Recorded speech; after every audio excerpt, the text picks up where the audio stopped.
I have some Halloween decorations going on in the Nice. background. I like your spider web.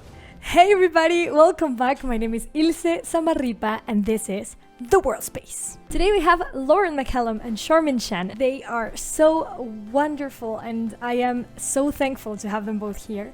Today it's going to be sort of a roundtable format and I'm going to tell you a little bit of what each one of them has done. Lauren has been head of production for Alien Covenant, Ghost in the Shell, The Martian, Blade Runner, and even visual effects coordinator for Gravity. We have worked together before and she is such an outstanding person. Thank you for having me on. I'm really looking forward to our chat. And on the other hand, we have a very talented artist called Charmaine Chan, who is a compositor for ILM. Right now, she's working as a lead compositor. She worked in the Jurassic World VR experience. She was lead for The Mandalorian, compositor for The Black Panther, The Last Jedi, Civil War. And the reason why I really wanted to invite her here today is to know a little bit about The Mandalorian. It was an awesome experience and she was a lead compositor there. And now we all know that Mandalorian was done in a very particular way, in a very different way. It was filmed using LED screens on the back instead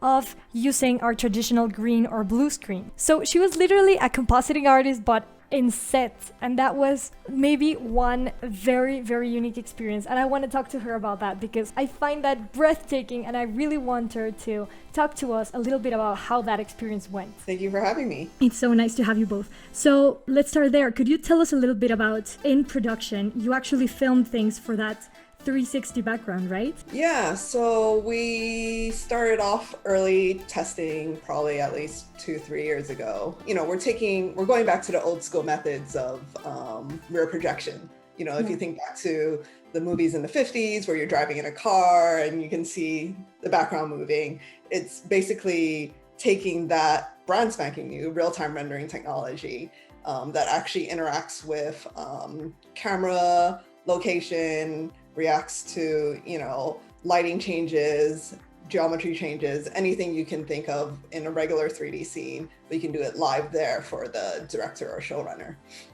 Yeah, you were working with Richard Bluff, right? As your VFX supervisor. Yeah, Richard Bluff was our visual effects supervisor on Mandalorian, but we also worked very closely with the DP, which was Greg Fraser, and all the different directors, because each episode had different directors as well. So it was very much somewhat playground because everyone was doing it for the first time. We're like, can we do this? Can we do that? And you know, at the end, I think it surprised a lot of folks how well it worked out. That is really a different way of doing all this because we're very used to right now using just a regular green screen. And I feel like that's pretty cool because it allows you for like doing all these changes and all these modifications to your scenery. But at the same time, it does take away a little bit of the feeling of actors being in the world. And I feel also like it's very expensive to make all the production move from one place to another and to, you know, be dependent of the weather and all the circumstances that surround being in location outside. It was definitely interesting being on set and filming everything that we did with the LEDs, and then going into the post-production world and seeing how much we can actually keep versus, you know, needing to enhance it even more with, additional CG characters or anything like that. For the most part, it was very much, we were trying to have in-camera finals. So whatever you see in the camera with the backgrounds, we made it as perfect as we could. And that was the main goal. But for whatever we couldn't finish, we did it in post-production, and being able to see what can and can't work is something that we're going to have to keep on trialing. You know, it's very much still in its infancy, and there's a lot of room for growth. So it's a very exciting time. Lauren, please tell us a little bit about your experience as a head of production. What are the biggest challenges in a day-to-day basis? Maybe the biggest challenge is that head of production as a role within visual effects and post-production is quite all-encompassing. So for, you know, normally when you apply for a job and you have a job title, you think you know what it is. Well, head of production can be a number of different things. Yeah. Sometimes as head of production, I've been directly responsible for crew that don't work directly with clients, for instance. So you have your client-facing teams, and then you have your internal teams. And sometimes at the bigger studios that I've worked at, that has been 100, 150 people, just organizing the mechanics of the schedule, if you will, and the artists. But at other studios, like the one I'm at now, as head of production, I'm looking after a production team of 10, 15 people, and all of the leads and all of the supervisors. Which I love, because as a creative myself, I sometimes being separated from the creative day to day and focusing just on the production can feel a bit limiting. Mm-hmm. And as you know, I'm very impact driven. So the idea of having a wider impact is really appealing to me. You do have a wide impact. Like, a lot of people know you already in the industry because you do such good things for everybody who works around you, and you have a very particular mindset, and I think that's really catapulted you to success and to doing all these productions and being in all these movies that are so awesome. How was it like to be in Blade Runner? What was like a typical day for you in terms of when you arrived to work and your schedule? It's a good question. I very much have a routine. So one thing I should say is, when you're working on a film like Blade Runner as head of production, you're working on 10 movies at any one given time. Okay. You don't have a singular focus, which is really good, because it means every decision that you make has to be for the balance of the studio, not just for one particular show. It can be great for some show teams and not so great for other show teams, but I try to be fair. And I think many of my crew previously have described me as fair and direct. Yeah. And that's fine, but I always treat my team as I would like to be treated myself, and that's always guided me pretty well. But I would normally I always like to be a little bit early for the meetings that I have, so that I'm prepped. I am extremely punctual, but in the British sense of the word, which means you must always be 10 minutes early. If you're 10 minutes early, you're in fact on time, as I'm sure Charmaine is getting used to in the UK.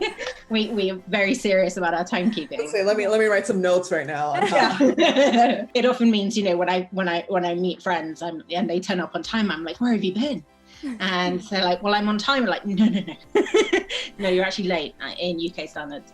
But I like to, I'm very punctual. I like to be prepared for all my meetings. I am always focused on, for every meeting that's organized, for instance, who are the right people in the meeting, who's leading it, who's responsible for facilitating.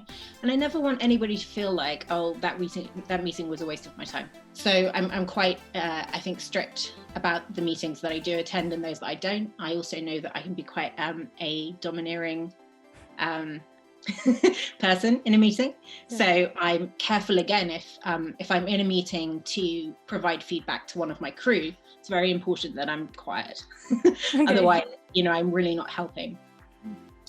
I would always end up in the back of a dailies at least once a day. That's as much to, again, see how my team are doing, and also just for myself, because we're working film and episodic, and it's awesome. And the idea that I would ever be too busy to find a moment to remember why I love doing what I do. Working in production, you largely work, an 8 to 10 hour day. That's part of what we do. But I love it. Yeah, that's amazing. How about you, Charmaine? What's your normal day-to-day schedule if you're not in a pandemic? Yeah, generally it revolves around sitting at my desk, right, in front of the computer, just like deep in shot work. The usual thing is you have dailies in the morning, you go over the shots that are needed, generally give feedback to people on my team, and help push their shots to where it's needed to be finaled. Rinse and repeat. Sometimes that requires afternoon dailies as well. Basically, turnaround of shot work to me is still very exciting, because I love seeing what artists can do, right? Sure. Sometimes you just give them a shot and you're all like, go have it.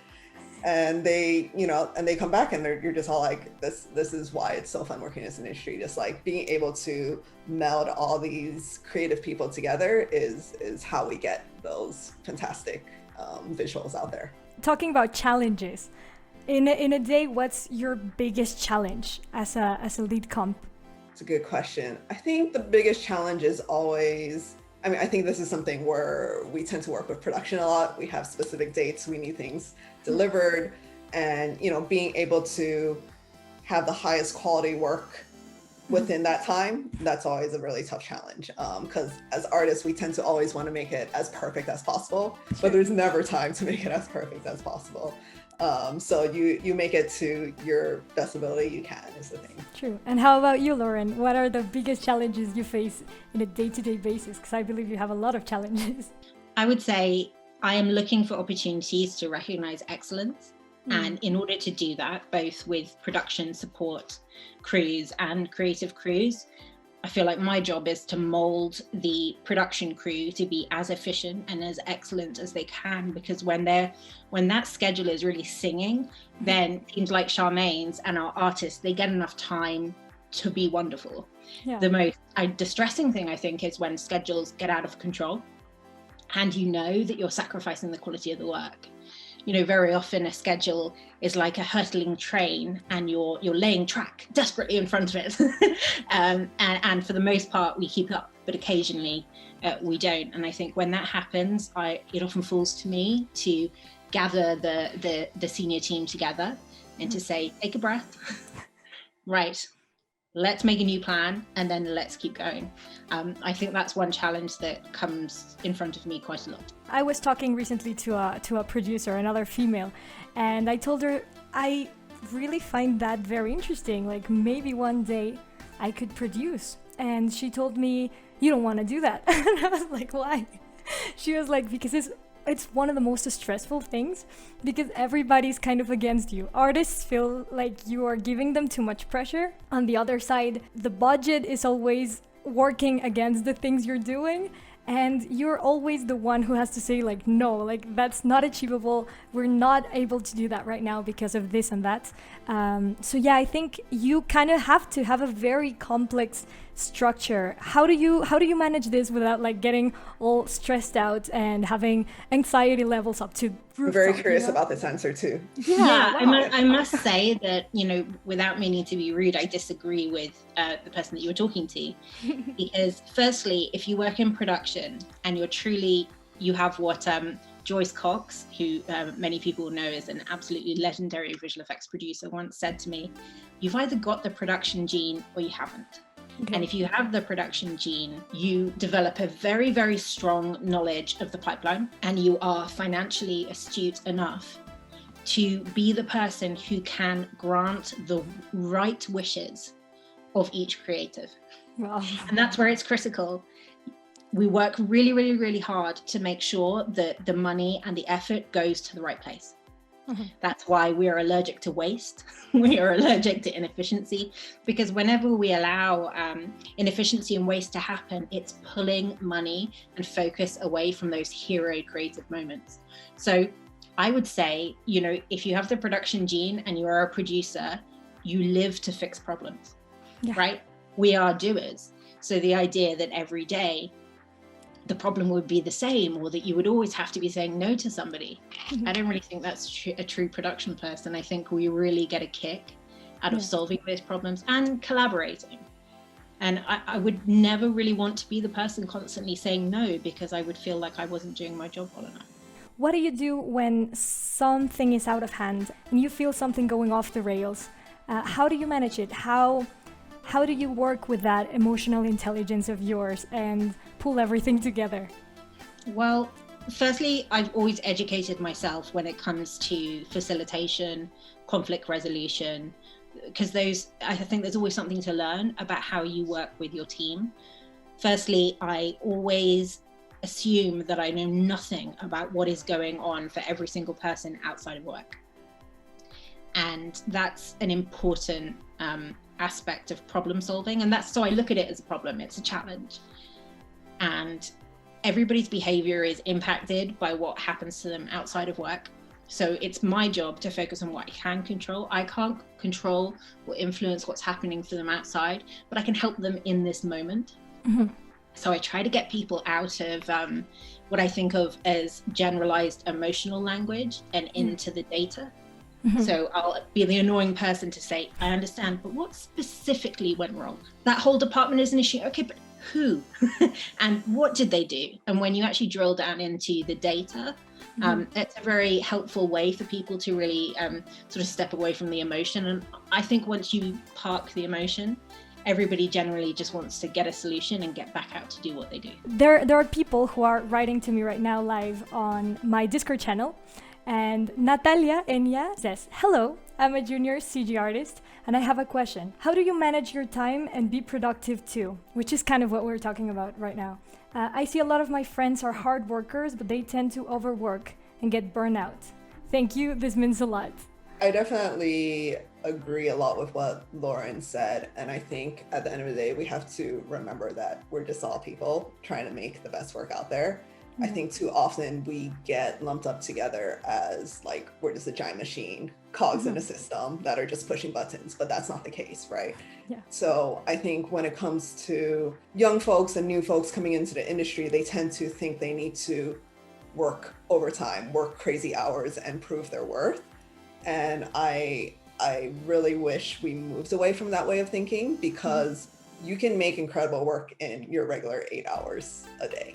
Like, Sure. There's no reason that you should be working 12 to 15 hours. Like, it's just not humanly possible. We know for a fact that, most people after 8 hours are pretty much inefficient. They're tired, their brain is not working. At the end of the day, you have to worry about yourself and your well-being. Yeah. So if you're not at your peak, if you're not sleeping, if you're not mentally well, then your work is going to reflect that, right? And if you want to have the best work out there, then you need to figure out ways to produce the work that you need to do in an efficient amount of time. Yeah, my main advice is literally, look at how people work, right? Talk to your colleagues, see what their workflows are like, see what their processes are like, and take and pick the little things that do work for you. Because at the end of the day, there's no one right answer to getting the best shot out there. It's always a mixture of different things, and you can always do that within, again, 8 hours. So please don't burn yourselves out. Yeah, well, one thing I do, and I've spoken to my community about, is that I try to manage my schedule in the morning. So I wake up very early, like at 6, and I start with just 1 hour editing my Worldspace videos, for example, or doing personal animation. And that kind of schedule allows me to have 1 hour to like start the day, but at the same time do something I like outside of the production, and then jump into 8 to 10 hours I do. But whenever I work 10 hours, I take Fridays off. That's a very cool thing they do in the US mostly. And you have this irregular schedules that you can adapt to your work. And I think that's very important, and more studios should take into consideration that this is actually doable and that we enjoy it as productions. Just always give yourself time to exercise, be with your family, watch your cool TV shows that you like. I think that's important, to have a work-life balance that's appropriate to you and to take care of your body, right?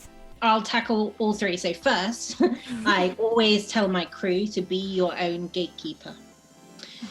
Because at the end of the day, when somebody asks you to work overtime, they can only ever ask. You are fully within your rights to say no.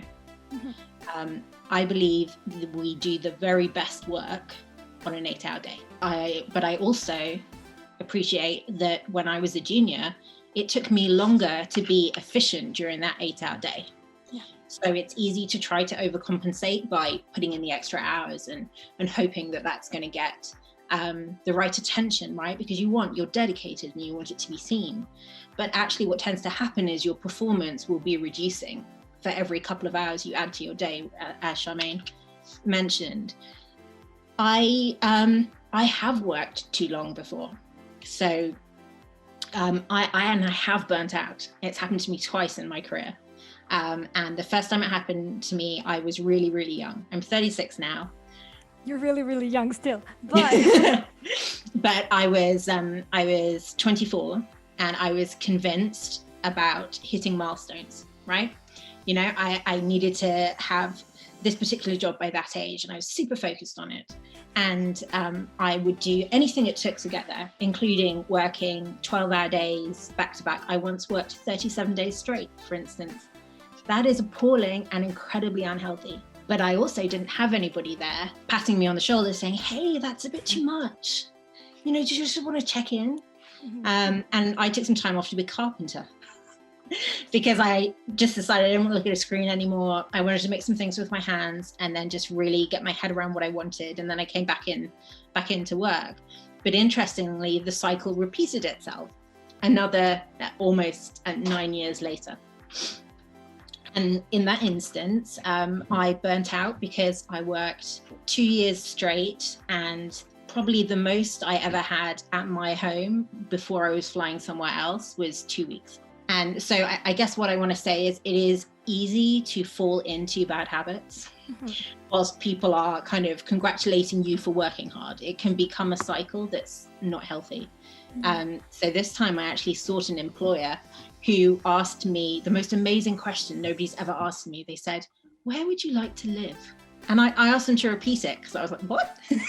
Normally people say to me, when can you get on that plane? And, you don't mind, like a week's notice is not a big thing, right? But they said, where would you like to live? And I was like, by the sea. They went, okay, great. So I think, it is very, very easy to work too many hours. And it is very, very easy to have people pushing you to do that. But ultimately, you are the person that says, yes, I will, or no, I won't.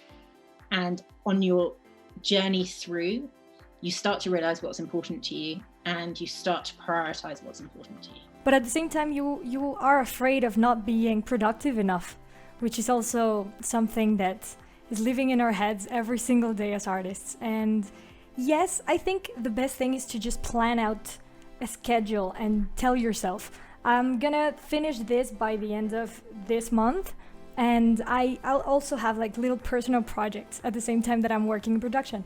I think that satisfies your creativity as an artist, but at the same time gives you like a goal to reach. We gotta take care of our joints, our eyes, and pretty much everything. Just be careful. Love yourself before anything else. There is another question. Simon Quest is the one asking. It's for Charmaine, and it's, how was it like working with a real-time tool instead of an old rendering approach? The approach to the evolution of the tools has been very difficult. Was it easy? Was it a good approach? Yeah, so the fun thing about the visual effects industry is that we have ever evolving technology and tools, and just everything is always changing and on the move. It wasn't that far ago that we used to be doing analog, editing and compositing, and everything was done like with actual film, frame by frame. It was only, within the last maybe 15, 20 years that we've moved to digital. I kind of see this as another, chapter of visual effects where real-time rendering and our technology is getting to the point where we can get really high quality renders in a very quick amount of time.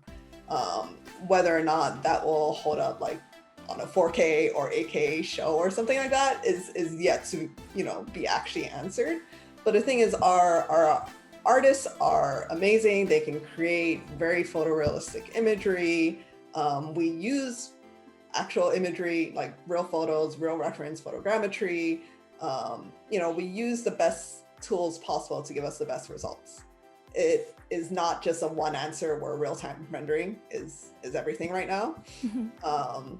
It's a combination of things, right? And that's always the thing with visual effects. You find what works best for this shot or this sequence, and you use the tools that work best for that.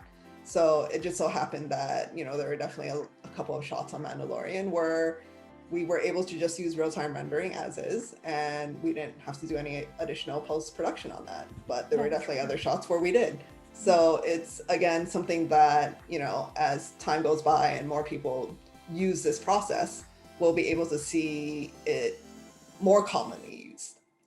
So we're not quite there yet, but we're getting to that point. The industry is moving at rocket speed. Just to conclude, thank you so much for being here. And I would like you to mention just quickly one advice that you think juniors would really appreciate. Just one thing if they want to pursue your kind of career. This industry is not easy. It's a tough industry. There's a lot of very high demanding clients out there. But the thing is, if you're into filmmaking, if you're into being a creative, being, the person who gets to create all these worlds that, don't exist, I think you should stick with that passion. You're going to hit a lot of obstacles and a lot of hurdles, but they make you a better artist down the line. So keep at it. Woo, that is very true. That's a very nice advice. Thank you so much. I totally agree. How about you, Lauren? What would be your advice if somebody wants to enter this amazing world and maybe become a head of production one day like you? Stay curious about what happens around you, because very often a career avenue within post-production or visual effects will open itself. Like Charmaine said, the industry is constantly changing, and you'll get that window into what might be just perfect for you. Don't be too tied into your milestones and your idea of where you're going, because I promise you, you're going to end up somewhere else. And the journey of how you get there is just fantastic. It's amazing advice. Thank you so much for being here. You guys are wonderful. I admire you so much, and it's been amazing to work together. And really, I wish we work together in the future, and I hope a lot of people get inspired by everything you're saying. I would like for them to reach out to you maybe in LinkedIn if they have any questions. And they're both super open and super sweet, and they know so much. So yeah, just keep that in mind. And thank you so much for being so sweet and sharing a little bit about your life and your experience. Thanks for having me. Thank you. Bye. If you like this kind of content, please smash that beautiful like button. That really helps me. And subscribe to my channel so you don't miss any Worldspace interview. Thank you guys so much for submitting your questions through my Discord channel. I hope you enjoy this. I hope it nurtures you, it inspires you, and it lets you dream about everything you can do in this industry. I really, really have you close to my heart. Thank you so much for following the channel. It's great to have this awesome community. Please let me know down in the comments if you have any questions, and I'll be happy to address them. Oh, and don't forget, Rikingo is a site where you can download many different tools and tutorials. If you are an animator, if you want to learn scripting, if you want to even learn how to make your own video game, it doesn't matter if you're highly experienced or you're new to the industry. There is content for all kinds of CG artists. You can see these tools being used over and over again in the pipelines of the most important studios around the world. My subscribers and I get a 20% discount in any purchase. There's even free stuff to play around with. I will leave you guys a link in the description down below. Make sure to check it out. For a more detailed conversation with me and for exclusive content like asking questions, having Zoom meetings with me, getting personal animation tutorials and more, just check out my Patreon. I will leave you a link in the description down below. For each $1 I receive, a percentage will serve to rescue stray dogs and cats. And you will unlock new content every week, so please check it out. Help me, help the channel, and become a VIP Worldspacer. Keep making art, you beautiful artists.